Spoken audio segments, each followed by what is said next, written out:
প্রশ্ন বলা 7.3 এর বৃত্তের ছক কাগজে কিভাবে স্থানাঙ্ক নির্ণয় করতে হয় সেটা তোমরা করবে। তো দেওয়া আছে ছক কাগজে 3 1 0 -5 -3 4 7 -9 বিন্দুগুলো স্থাপন করা। তোমাদের ছক কাগজ দেওয়া থাকলে যেমন ধরো ছক কাগজ তো তোমরা জানোই,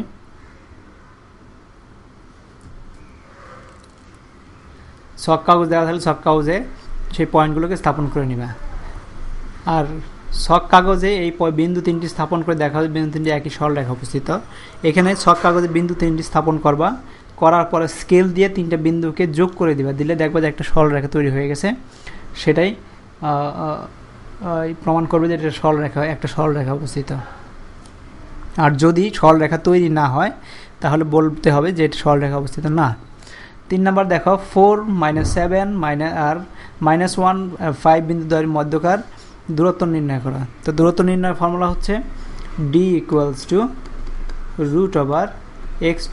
- x1 whole square plus y2 - y1 whole square. এখানে x2 হচ্ছে কি, x2 হচ্ছে -1 -4, তারপরে হচ্ছে 5 -7 প্লাস হয়ে যাবে। ক্যালকুলেশন করে বের করলে তোমার দূরত্ব পেয়ে যাবে। 4 নম্বর দেখি, এমন একটি বৃত্তের সমীকরণ নির্ণয় করো যার কেন্দ্র -4 3 এবং ব্যাস হচ্ছে 10। একটা সমীকরণ নির্ণয় হবে যে আমাদের কেন্দ্র দেওয়া আছে, তা আমরা ধরে নিচ্ছি যে কোনো একটা বিন্দু পরিধিতে p = x এবং y, তাহলে হবে x -4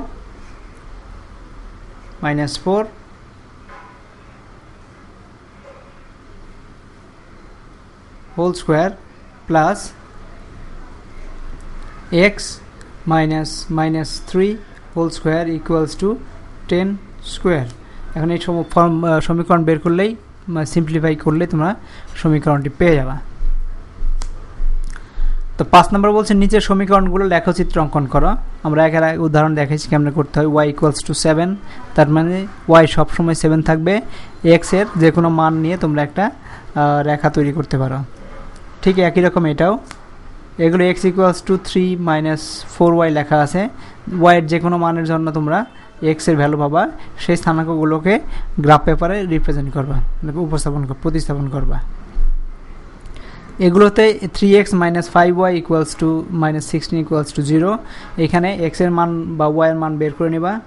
তার মানে 5y = হবে 3x - 16, y = হবে 3x - 16 / 5। তো এটাকে তখন x এর যে কোনো মানের জন্য y এর মান বের করে গ্রাফে রিপ্রেজেন্ট করবা। তারপরে এগুলো দেখি। 6 নম্বরে বলা হয়েছে x² + y² - 64 = 0 সমীকরণটির লেখচিত্র ছক কাগজে দেখাও। তো এখানে হচ্ছে x² দ্বিঘাত সমীকরণ। দ্বিঘাত সমীকরণে সবসময় মনে রাখবা, দ্বিঘাত সমীকরণগুলো সবসময় সার্কেল হবে বা বৃত্ত হবে। তো এটার যদি করতে চাও x² + y² - 64 = 0, তো এটাকে আমাদের নিয়ে আসতে হবে x² + y² = 64, that means x² + y² = 8 square. তো x² কে আমরা লিখতে পারি x - 0² + y - 0² = 8 স্কোয়ার। তার মানে বৃত্তর কেন্দ্র হবে 0 0, তার মানে c হবে 0 0 আর ব্যাসার্ধ হবে 8। বাস এইভাবে তোমার কাগজে চিত্রাঙ্কন করে ফেলবা। 7 সমীকরণটি লেখচিত্র অঙ্কন করো। ঠিক একই রকম দেয় আছে, এটাকে x - 3 square plus y plus 5 square = 81 লেখা যায়। এখানে যেহেতু x - 1 লিখতে হবে, এটাকে লিখতে হবে x - 3 whole square plus y -5 whole square = 9 square. That means c হবে 3 - 5 আর r হবে 9। এখন গ্রাফে এই জিনিসগুলোকে দিয়ে এই কেন্দ্র থেকে এত ব্যাসার্ধ নিয়ে তোমরা একটা সার্কেল তৈরি করে ফেলবা। 8 নম্বর একই, এটা সিম্পলিফাই করে নিয়ে আসবা। নিয়ে আসলে তোমাদের সমীকরণ লেখচিত্র অঙ্কন করে ফেলতে পারবা। 4x + 5y = 20 সমীকরণের লেখচিত্র অঙ্কন করো। অক্ষদ্বয় দ্বারা ওই লেখচিত্রের খণ্ডিতাংশের দৈর্ঘ্য নির্ণয় করো।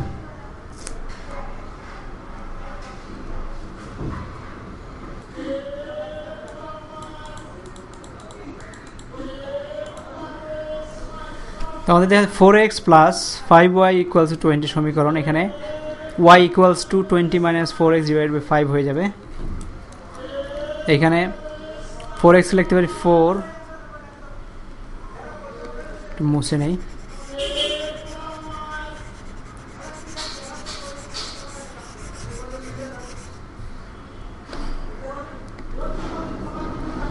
4x equals to 20 minus 5y, x equals 20 minus 5y divided by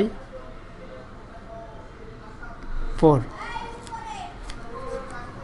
তো এখন x এর ভ্যালু বের করে নিয়ে আমরা একটা সমীকরণ তৈরি করব। সমীকরণ করতে গেলে যেটা হবে, আমাদের x অ্যাক্সিস, y অ্যাক্সিস, এটা হচ্ছে x, এটা হচ্ছে y। তো x এর ভ্যালুতে এইটা একটা সরল রেখা হবে। মনে করো যদি সরল রেখাটা এইভাবে হয়, তাহলে যে ছেদ বিন্দুটা নিচের অক্ষদ্বয় দ্বারা ওই লেখচিত্রের খণ্ডিতাংশের দৈর্ঘ্য নির্ণয় করা। এই যে ছেদ বিন্দুটা পাওয়া যাবে, এই দুইটা বিন্দুর মধ্যে দূরত্ব নির্ণয় করতে হবে। দূরত্ব নির্ণয়ের ফর্মুলার মাধ্যমে d equals to root over of x2 minus x1 whole square plus y2 minus y1 whole square. তো এই দুটা a এবং b যদি থাকে, এই a এবং b এর দূরত্ব বের করলে এই অংশটুকুর কাজ হয়ে যাবে।